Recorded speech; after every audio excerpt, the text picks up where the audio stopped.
पीछे थी टिकटॉक की बग्गी, आगे लगा दिए घोड़े।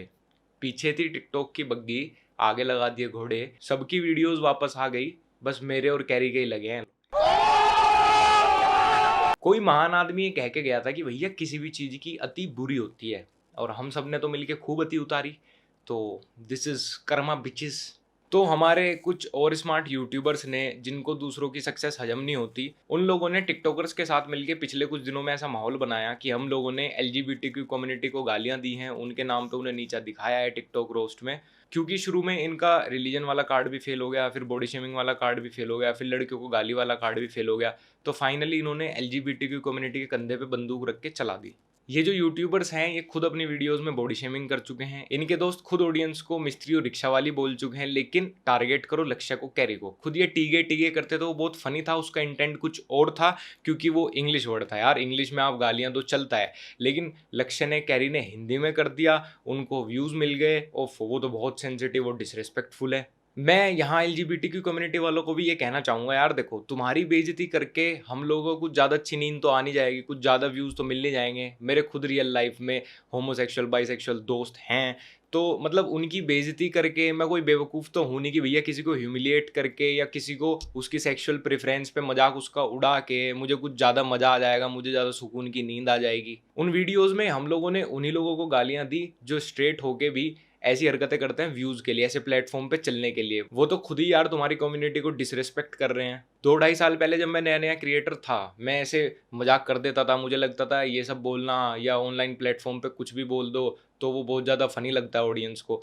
लेकिन कहीं ना कहीं भाई, ऑडियंस के नंबर के साथ, एक प्लेटफॉर्म पे बिताए गए समय के साथ ही हर कोई मैच्योर होता है। हमने कुछ वर्ड यूज़ किए उन रोस्ट वीडियोज़ में जिनका इंटेंशन बिल्कुल भी एलजीबीटीक्यू कम्युनिटी से था ही नहीं, दूर से दूर तक। मैंने बताया हम किन लोगों के लिए वो सब चीज़ें बोल रहे थे।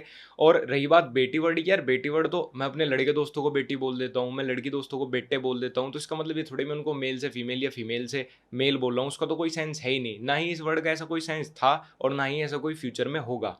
अगर यार आप लोग, कोई भी कम्युनिटी, कोई भी रिलीजन इतना ज़्यादा सेंसिटिव हो जाएगा, हर चीज़ में वो गलत सेंस निकालना शुरू कर देगा, पर्टिकुलर पोर्शन में अपने लिए कुछ गलत चीज़ें ढूंढना शुरू कर देगा, तो भैया ऑनलाइन प्लेटफॉर्म पे मजाक करना तो भारी हो जाएगा। आपने टीवी इंडस्ट्री में, फिल्म इंडस्ट्री में तो देखा होगा, वहाँ पे तो लोग कितना ज़्यादा इंटेंस लेवल पे ये सब चीज़ें कितनी गलत दिखा देते हैं, और उनका तो इंटेंशन भी कुछ और होता है। तो मैं यही कहूँगा यार, थोड़ा सेंसिटिव कम हो जाओ, जिससे कि हम लोग भी थोड़ा सा तो खुल के मजाक कर पाएँ किसी चीज़ को लेके, क्योंकि हम लोगों का इंटेंट वो होता ही नहीं है। लड़कियों के लिए मैंने how to impress a girl series चलाई, जबकि बहुत लड़के उससे नाराज़ थे। वुमेन एम्पावरमेंट के लिए मैंने इतनी ज़्यादा वीडियोज़ बनाई। हाँ, ऐसा भी है कि मैंने बहुत बार लड़कियों को बहुत एक्सट्रीम लेवल पे रोस्ट भी कर दिया, लेकिन यार लड़कों को भी तो उसी लेवल पे रोस्ट किया। इवन पिछले 6-7-8 महीने, 1 साल से, जब मुझे थोड़ा-सा लगा कि अब ऑडियंस बढ़ रही है, मैंने लड़कियों को गालियाँ तक देनी बंद कर दी थी। क्योंकि यार हमारा काम है रोस्ट करके किसी को हँसाना, किसी पे पर्टिकुलर हेट डालना नहीं है। इवन मैंने रोस्ट के बाद आमिर वाला चैप्टर भी क्लोज़ कर दिया था, क्योंकि भाई ना तो हम उसको सोशल मीडिया पे लाने वाले कोई थे, और ना ही हम उसका करियर ख़त्म करने वाले या उसको सोशल मीडिया से भेजने वाले कोई हैं। मैं वीडियो में जो हूँ वो मेरी वर्चुअल लाइफ है। रियल लाइफ में मुझे किसी कम्युनिटी, किसी रिलीजन, किसी पर्टिकुलर पर्सन से कोई मतलब नहीं है। मैं रोस्ट वीडियो बनाता हूँ, जाके सो जाता हूँ, अपने काम में लग जाता हूँ। उसके बाद बंदे उसमें बॉडी शेमिंग, उसमें रिलीजन, उसमें कम्युनिटी ढूंढना शुरू कर दे, भाई मेरी कोई उसमें गलती है नहीं, क्योंकि मेरा इंटेंशन वो होता ही नहीं है। मेरा काम है रोस्ट करो और हंसा दो लोगों को।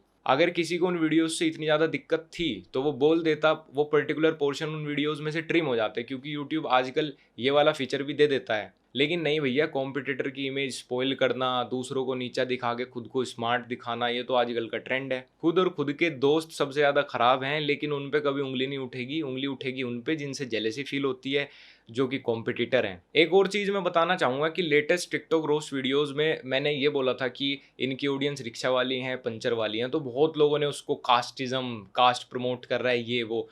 तो मैं पहले ही चीज़ बताऊँ, पंचर वाले, मिस्त्री, रिक्शा वाले, वो कोई कास्ट नहीं है, वो एक वर्क प्रोफाइल है। वो एक हिंदू भी हो सकता है, मुस्लिम भी हो सकता है, वो जाट, बनिया, ब्राह्मण, सिया, सुन्नी, कसाई, कोई भी हो सकता है। तो उससे कोई कास्ट सिस्टम प्रमोट नहीं होता। पहले अपने फैक्ट क्लियर कर लें। शायद आप भी मॉस्को में ही पढ़ के आए हैं। उसके बाद रही बात दूसरी, रिलीजन वाली। भाई मैं एक क्रिएटर हूँ, अगर मैं कहूँगा मैं तो खाली हिंदुओं के लिए कंटेंट बनाऊंगा या मैं खाली मुस्लिमों के लिए कंटेंट बनाऊंगा, तो ऑब्वियस सी बात है मेरी ऑडियंस आधी हो जाएगी। मैं ऐसा क्यों चाहूँगा? मेरा काम है व्यूज़ लाना, लोगों को हंसाना और अल्टीमेटली पैसा कमाना। पैसा मैं कब कमा पाऊँगा? जब मेरे पास हर तरह की ऑडियंस होगी, हिंदू, मुस्लिम, सिख, ईसाई। मैं ये कहने लगूँ कि मैं तो भैया सिर्फ सिखों के लिए वीडियो बनाऊंगा, मैं तो ऐसी चीज़ें बताऊंगा जो सिर्फ सरदारों को, सिखों को पसंद आएगी। तो इतना बेवकूफ़ कौन कंटेंट क्रिएटर हो सकता है? तो ये चीज़ें, इसमें रिलीजियस एंगल ढूँढ लेना या उसमें रिलीजन गाना, ये बातें ठीक नहीं है भाई। मैं एक कंटेंट क्रिएटर हूँ, मैं हर रिलीजन के लिए कंटेंट बनाता हूँ। ये सब प्री प्लान था, क्योंकि उन वीडियोज़ में ऐसा कुछ खास साइबर बुलिंग या हैरेसमेंट नहीं था। यूट्यूब पे ढेरों वीडियो हैं जहाँ पे एक पर्टिकुलर इंसान को इतना ज़्यादा ह्यूमिलिएट किया गया है, भर-भर के लोग गालियाँ देते हैं रोस्ट के नाम पे।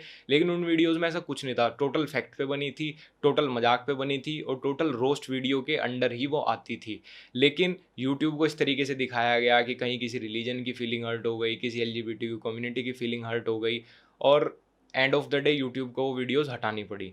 तो मैं यही कहूँगा इन कम्युनिटी से भी कि भाई इतने सेंसिटिव मत बनिए, मज़ाक करना भारी हो जाएगा इंटरनेट पे। क्योंकि मैं एक वीडियो बनाता हूँ, उसके बाद आपके ऊपर छोड़ देता हूँ, आपको पसंद आती है आप लाइक करिए, शेयर करिए, आपको नहीं पसंद आती है आप डिसलाइक कर दीजिए, क्योंकि उन वीडियोज़ में मेरा ओपिनियन है। ज़ाहिर-सी बात है, बहुत से लोगों का ओपिनियन वैसा नहीं होगा, तो ठीक है, लेट इट बी। कमी निकालने को भाई आप हर एक छोटे से छोटी चीज़ में कमी निकाल सकते हो। आपने वो कहानी सुनी होगी, एक राजा ने एक शिप के लिए संदेश भेजा था जब उसको रोक लिया गया था किसी पोर्ट पर कि रोको मत जाने दो। तो उस मुनीम ने रोको के बाद कोमा लगा दिया था और दिखा दिया था कि रोको मत जाने दो, राजा जी ने ऐसा बोला है। तो एक कोमा से ही बात का मतलब इतना चेंज हो गया, तो आप पर्टिकुलर पोर्शन निकाल के, वीडियोज़ की पर्टिकुलर क्लिप निकाल के आप उसका इंटेंशन बदल दोगे, हमें जज कर लोगे, तो भाई वो ठीक नहीं है। इंटरनेट पे ऑलरेडी इतनी ज़्यादा बॉडी शेमिंग की और इतनी ज़्यादा गंदे-गंदे वर्ड्स की वीडियोज़ पड़ी हैं, इतने ज़्यादा गंदे-गंदे थंबनेल की वीडियोज़ पड़ी हैं, ना तो उनको कभी कोई हटाता, ना ही उनको कभी कोई रिपोर्ट करता।